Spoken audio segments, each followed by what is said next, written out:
Hey everyone, I just thought today I'd come down to the fish room, and instead of doing a fish room tour, I was going to look at maybe the individual species in the fish room and sort of talk about only them, and not really give a profile as such, because that can be quickly Googled, but just how I keep them and what I feed them and what I found, you know, any breeding experience I have with them.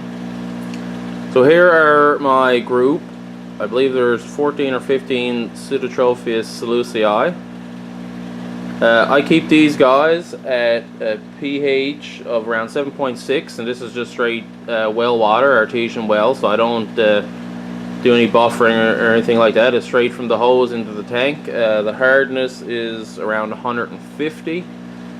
I've had these guys and girls, as you can see, over, I'd say, a couple of years now, and they've spawned lots. And in some of my fish room videos, I have a 320 gallon indoor pond where I grow all the fry to, so you can see that in other videos. But I keep them here in this 55 gallon. It's bare bottom and the decor is minimal, and the reason for that is just so the retrieval of any holding females. When I notice female holding, I'll take her out and put her in a 10 gallon or a 5.5 on her own to let her spit the fry.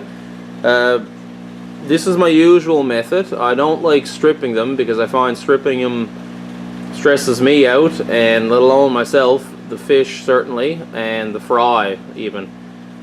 So I realize I've kept some Victorian cichlids in the past that they would never hold to full term and end up either eating the eggs or fry or spitting them early, and they wouldn't be near developed, and the rest of the tank mates would eat them.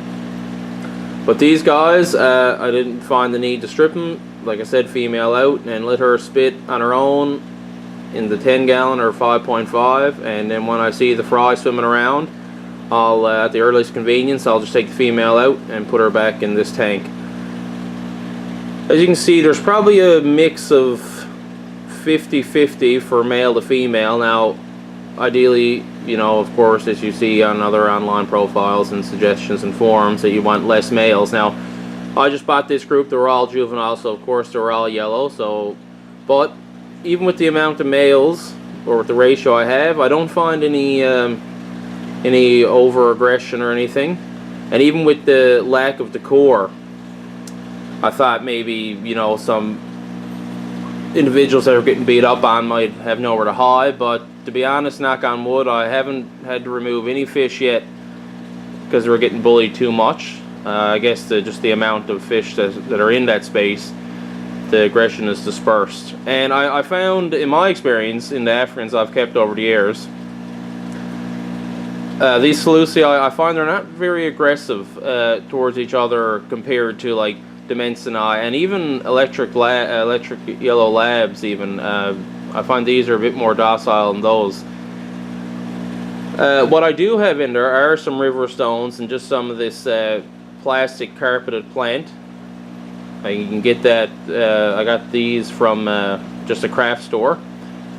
And the only reason why these are in here, and just that little bit of what's in there, is in case I'm away for work and there's a holding female that I didn't notice, or she spits earlier than I thought, that the fry do have some type of refuge. And if I come home from work or whatnot and I notice fry swimming around, then I'll just remove the fry and put them into a 5.5 or a 10 gallon to grow out.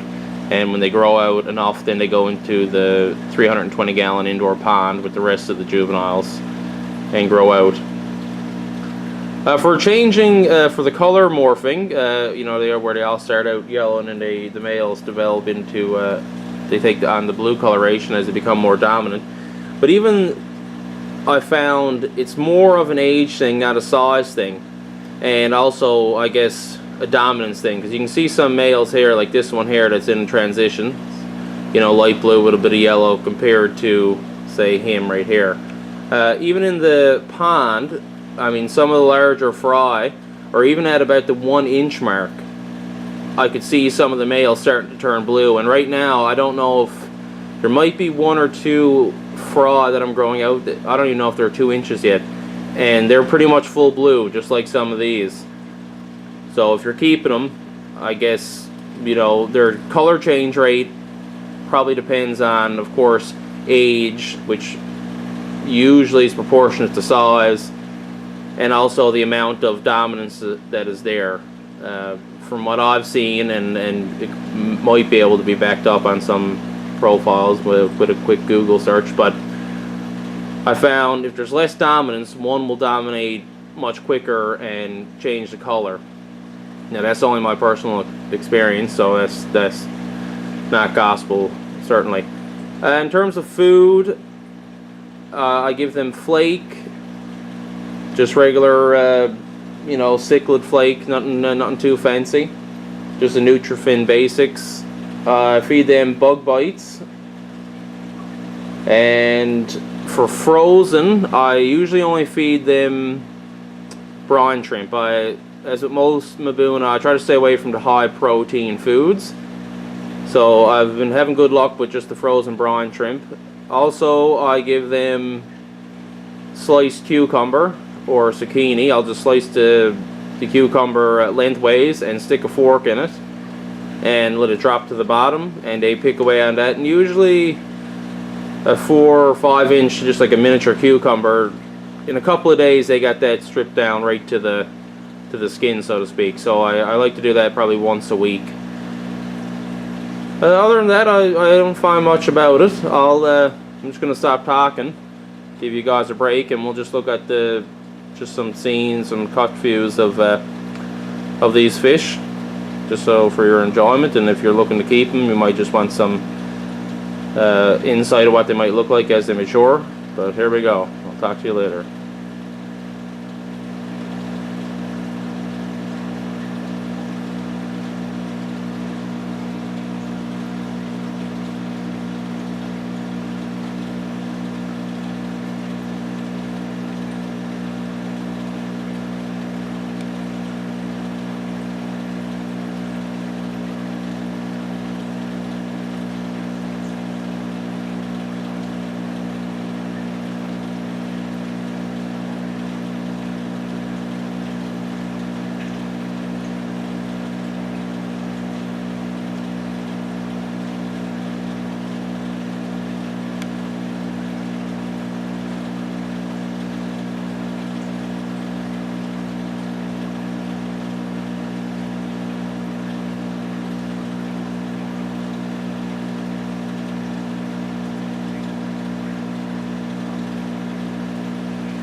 Okay, that's it guys. Thanks for watching, and stay tuned for some more, I guess, species profiling for in the fish room. Thanks, talk to you later.